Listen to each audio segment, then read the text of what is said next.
La primera presentación en la tarde de hoy le va a corresponder al doctor Francisco Javier Goitía y su presentación se titula Emergencia de lo digital en la proclamación. El doctor Francisco Javier Goitía Padilla es profesor de homilética del Seminario Evangélico de Puerto Rico y pastor de la Iglesia Evangélica Luterana del Buen Pastor en Santurce, Puerto Rico. Posee un doctorado, PhD, de la Escuela Luterana de Teología en Chicago, y su tesis doctoral estuvo relacionada con la teología, el lenguaje y la identidad puertorriqueña con la proclamación del Evangelio. Recibamos en esta tarde al doctor Francisco Javier Goitía, quien tendrá 15 minutos para su presentación.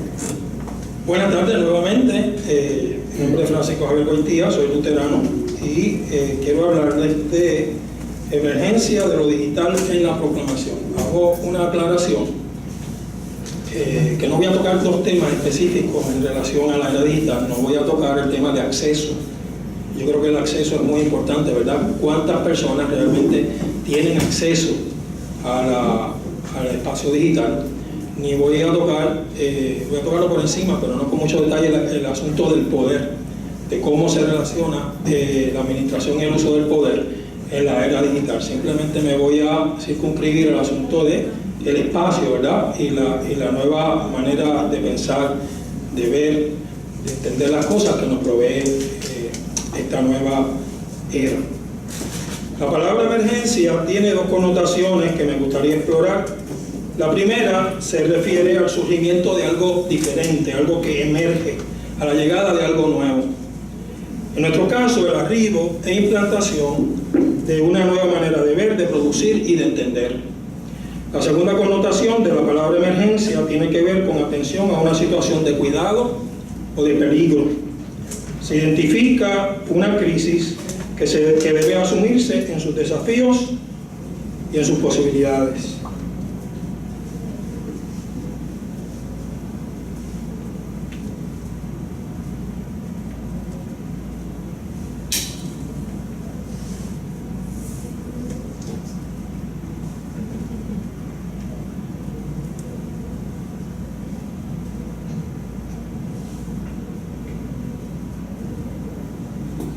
Esa es una estrofa del poema Obamoy de Juan Antonio Corregera. En la vida todo es ir. ¿Puede un poema vivir en un riachuelo de ceros y unos? Walter Brueggemann dice que los predicadores y las predicadoras somos poetas. Somos convocadores y convocadoras de lo asombroso y de lo luminoso. Somos poetas y poetisas porque nos aventuramos. Más bien el Espíritu nos empuja a caminar por las arenas de la otra orilla, lo que Octavio Paz le llama la otra orilla, la orilla de Dios. Somos obreros y obreras de un hablar particular. Convocamos y agotamos palabras que forman un lenguaje diferente.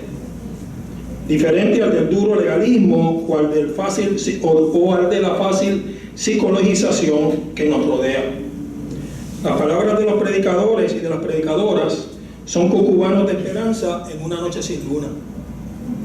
Las buenas noticias del Evangelio. Últimamente, sin embargo, las noticias parecen llegar en mensajes de 140 caracteres. Lo asombroso parece llegarnos desde youtube.com y lo luminoso desde el misterio de Netflix.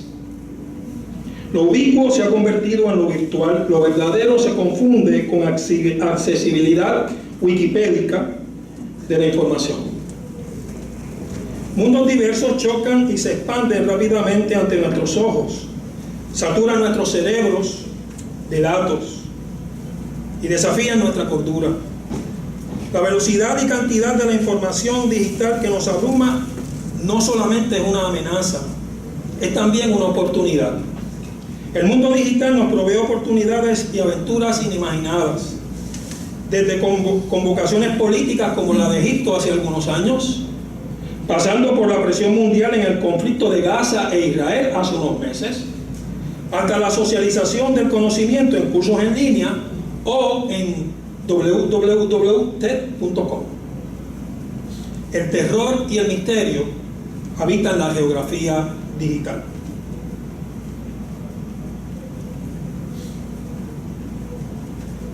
Vivimos en tiempos diferentes.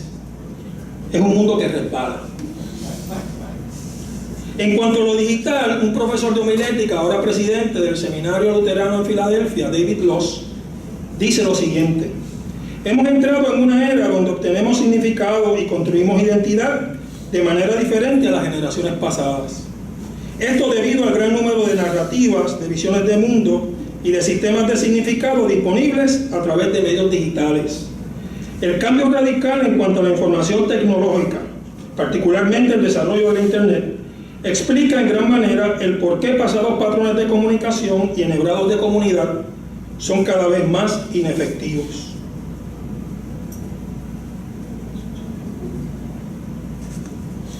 Los llama a lo que vivimos pluralismo digital. Pluralismo digital describe un mundo donde existen múltiples y competitivas realidades, relatos, convicciones, perspectivas y visiones de mundo, accedidos principalmente por medios digitales, accedidos al apretar una tecla en la computadora. La proliferación exponencial de los medios digitales mediante los cuales se distribuye y accede a esta información ha llegado al punto de supersaturación. Somos bombardeados constantemente por data e información que nos presentan mundos alternos, reales o ficticios, y esta información excede nuestra capacidad de procesamiento. La emergencia de lo nuevo, sin embargo, ha sido enfrentada antes. La reforma fue la llegada de lo nuevo.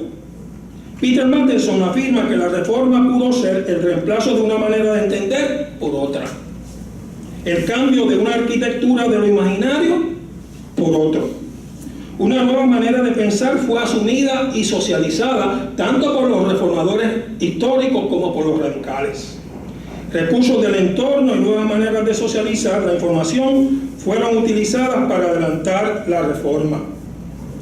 Matteson declara que poetas, artistas, músicos, impresores, panfleteros se aliaron con los predicadores para que, en las palabras del mismo Martín Lutero, la palabra de Dios no solo fuese predicada, sino fuese pintada, fuese cantada y, ¿por qué no?, fuese rimada. Los nuevos símbolos cristianos de la Reforma fueron recogidos y diseminados no solo por la nueva predicación, sino por la nueva tecnología de la época. Y recuerden que en el tiempo de la Reforma, 9 de cada 10 personas eran pobres, paupérrimos y no sabían ni leer ni escribir. Astra Taylor, unos siglos más tarde, presenta un panorama un poquito más contestatario. En el 1829, en tiempos de la llegada del tren y del telégrafo, Taylor documenta el choque de reacciones entre los porristas de lo nuevo y los profetas de la fatalidad. Thomas Carlyle, un famoso hombre de letras, enfrenta la llegada de lo tecnológico con pesimismo. Carlyle describe la irrupción de lo mecánico como una guerra entre la naturaleza y la máquina. Lo humano se mecaniza y se radicalizan las desigualdades. La ciencia se construirá sobre las ruinas de nuestra naturaleza espiritual, dice Carlyle. Timothy Walker le responde a Carlyle afirmando que la nueva tecnología no causa daño, sino que trae beneficios. Las máquinas, respondió Walker, realizarán el trabajo fastidioso de manera que el hombre pueda estar más aliviado. Esta polarización se vive hoy, afirma Taylor, en las propuestas de los tecno-optimistas y los tecno-escépticos. El aviso que nos tiene la historia lo puedo resumir en una frase algo popular: mastiquemos antes de tragar. Reflexionemos en lo que significa como símbolo una pantalla grande en nuestros altares. Meditemos acerca de la extensión de la proclamación dominical cuando un joven tuitea su reacción a lo que acaba de escuchar en el sermón. ¿Cómo se amarran las imágenes del Valle de los Huesos Secos, del bautizo del etíope eunuco, de la fe de la mujer sirofenicia, de Jesús en la cruz y de los caminantes de Emaús con la experiencia virtual? ¿Cómo Dios es el Dios que habla, Deus Loquens, y Jesucristo su palabra en la internet? Asumamos con criticidad e intencionalidad tanto los desafíos como las posibilidades de este mundo en que ya vivimos, y más el que se nos impone como horizonte de realidad. Paul Ricoeur, un filósofo francés, nos recuerda que hay dos maneras de creer en los Reyes Magos. Creemos en los Reyes Magos cuando niños, a la expectativa de su víspera, y lo creemos todo. Pero después, cuando vamos creciendo, volvemos cuando adultos a creer cuando somos sus trabajadores y sus manos, y creemos en los reyes de otra manera.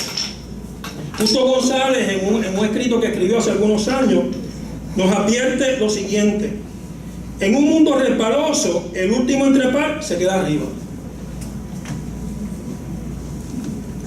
En un mundo sin centro, el último en el centro se queda guiando, se queda con la maceta en la mano.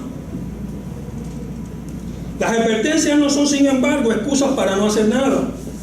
Algo pasa en nuestra predicación, algo le sucede a nuestra proclamación. La llegada de lo digital jamaquea nuestra manera de hacer iglesia y acorrala la manera en que proclamamos, especialmente cuando pensamos en las nuevas generaciones. El síndrome de Eutico está presente en todas nuestras iglesias todos los domingos. Se estima que el universo digital, todos los bits de información capturados y transmitidos electrónicamente, crecerá en un 40% cada año en la próxima década. Es un universo expansivo y transitorio, diverso y efervescente. ¿Cómo respondemos a este universo que, por privilegiar el presente, deja atrás lo histórico y la tradición? ¿Cómo predicamos y proclamamos en este presente que al permitirnos acceso a tantas cosas, nos permite acceso a cosas que construyen, pero también a cosas que destruyen? Un breve catálogo en algunos libros de homilética nos dice algunas ideas que se han presentado para responder a esto. Esto incluye el realambrar la predicación utilizando herramientas de la neurociencia. Hay libros que nos enseñan cómo es que funciona el cerebro, y entonces ahí arreglamos la predicación. Apropiarnos de nuevas perspectivas exegéticas que incorporan elementos posmodernos. Asumir nuevas maneras de comunicar el mensaje al mundo posmoderno. Reclamar el anclaje poético y simbólico mediante el ejercicio de la imaginación. A esta lista le añadimos los experimentos con el uso de la tecnología, la reapropiación de lo inductivo y de lo narrativo, y en algunas instancias nos dicen que hay que inventárselo todo, desde la entrega hasta el contenido, hasta la estructura, todo en la predicación hay que rehacerlo. Lo que nos dice el panorama es que simplemente estamos experimentando. Y entonces yo les digo lo segundo. Primero les dije que mastiquemos antes de tragar, y ahora les digo que experimentemos con sospecha y esperanza, porque vivimos un tiempo de experimentación. Aquí les digo algunos punteros, y con esto termino. El mundo digital nos refiere a la pregunta de la identidad e identifica la predicación como un ejercicio de poder. Experimentemos con sermones participativos que promuevan construcción de identidad saludable, que promuevan entendimientos de autoridad horizontales a partir de una apropiación crítica, tanto exegética como de la comunidad. Y cuando yo digo sermones participativos, estoy hablando de todo el proceso.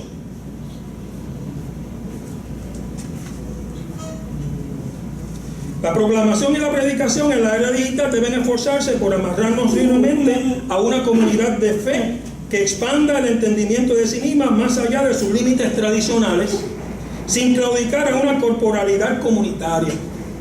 Experimentemos en el espacio digital de tal manera que reforcemos un sentido profundo de comunidad y de participación significativa. El lenguaje digital es factual y encapsulado. Lo factual y encapsulado no cancela, sin embargo, nuestro encuentro con el misterio de Dios. Solo subraya un anhelo por algo más y ahonda el misterio de absolutamente otro. Experimentemos con un lenguaje que provoque significado, que reasuma y produzca símbolos que provoquen la presencia de Dios. Y ahora sí termino, porque me falta un minuto. Todo esto que yo les he dicho esta tarde es para invitarles, expandiendo una sugerencia de Cecilio Arrastía hace unos años, a hacer de la iglesia una comunidad homilética. No solo una comunidad hermenéutica, sino una comunidad homilética. Porque después de todo, no importa el medio que estemos usando, no importa el lugar donde estemos, ni el año en que estemos viviendo, dice Octavio Paz, que ustedes y yo estamos hechos de palabras. Estamos hechos de palabras. Las palabras nos definen, la palabra nos asume, la palabra nos redime. Barbara Brown Taylor, una predicadora anglicana, nos dice que todo lo que tenemos los predicadores son palabras. Por lo tanto, mi invitación es a que pongamos palabras de vida en el riachuelo de los ceros y unos del mundo digital. Muchas gracias.